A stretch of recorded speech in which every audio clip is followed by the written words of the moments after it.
Welcome to Office Hours. I am Steve Drost. With me, as always, we got Will Kaplan, both of us, of course, from the Quivr CRM team. At Quivr, our mission is very simple. How can we help you, a financial advisor, operate your business at peak efficiency? Now, each episode, we tackle a couple of cool items that came directly from our users who are simply trying to make their life just a little bit easier. Now, Will, you have a pretty interesting case. We have a user who does a lot of seminar marketing, and they use a pretty specific piece of technology. I'm sure you'll elaborate on that.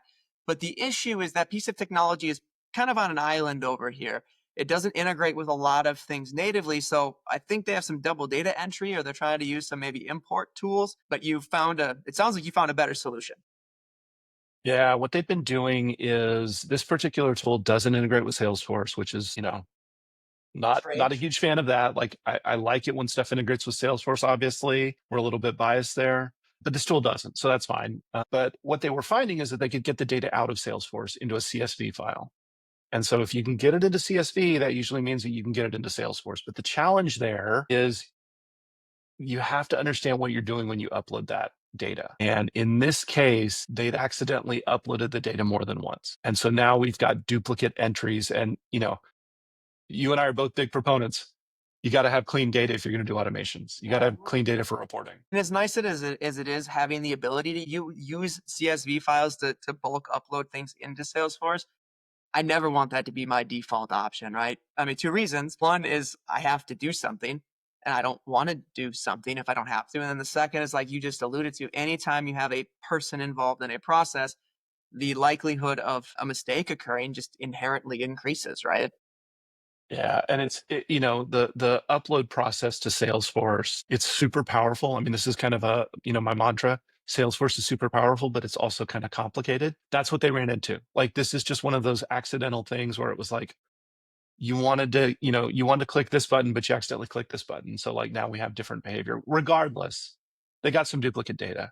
And so trying to help them, dedupe that data and then also trying to help them with a like, hey, this could continue to happen based on how you're doing this. And even if someone just shows up to one seminar and then they come to another seminar 6 months later, like with the way that you're currently doing this, you could get duplicates.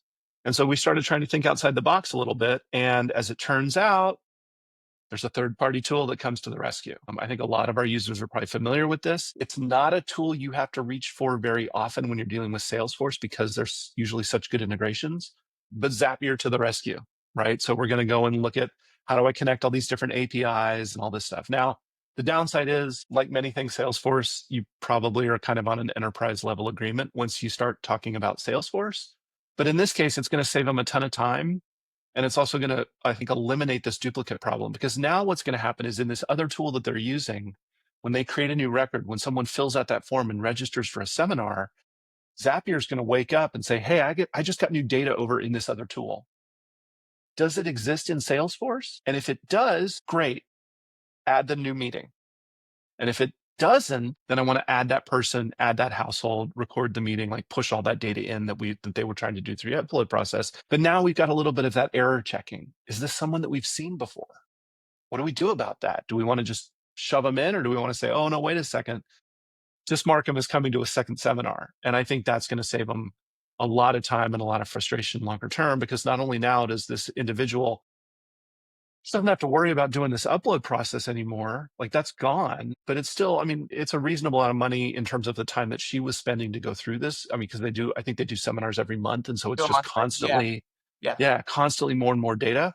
Now that data just flows. And so the beauty of that is if they want to then do some, like I'm going to do some automation or I'm going to do some reporting or like, just focus on that, focus on the important part of it, not just getting the data in. So I think this is a great example of where normally, Zapier is not a tool that we're saying like, oh, just fix it with Zapier.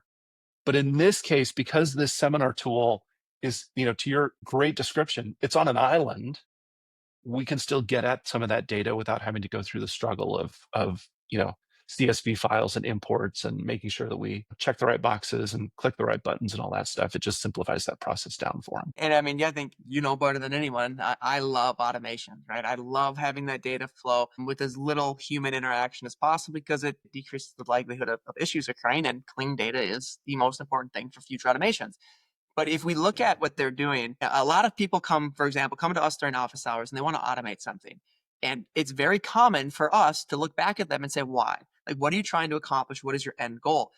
And you know, the thing I usually think is the juice worth the squeeze, right? If this firm did one seminar a year, we would not have told them to go to Zapier. You got one seminar a year with 30 people, just type it in manually. It is what it is. It's not worth your time. But these guys do it every month. They get 30 to 50 registrants. I mean, that is 50 times 12. We're looking at seven. I don't know. I'm doing quick math. Is that 720 or something like that? We're talking about a ton, 600. That's the number. 600. We're talking about a ton of people.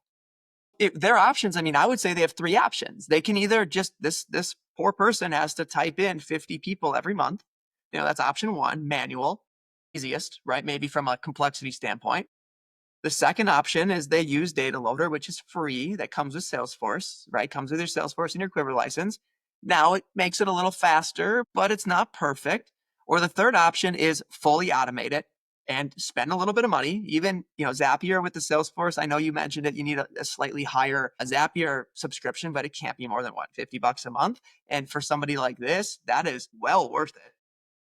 Yeah, I mean, I think she was saying that it takes her usually like half an hour to kind of download the data and then get it ready and then upload it and things like that. And so, they were spending, they're going to have to spend a couple $100 a year, but for most admins, like the time savings there's going to offset the price of the license, and maybe they can then use that Zapier integration for something else. And They will absolutely use it for something then else. it's, now we're using it for free because we paid for it with this other process. Like, yeah, I mean, once we started having the conversation and I realized, okay, there's a significant amount of data, which you just alluded to, and their current process is to upload it, there's no error checking going on there. So like if I attend one seminar and then I take 6 months off and I come to the next seminar because it's like, oh, I'd kind of forgotten what, I could very easily see someone doing that.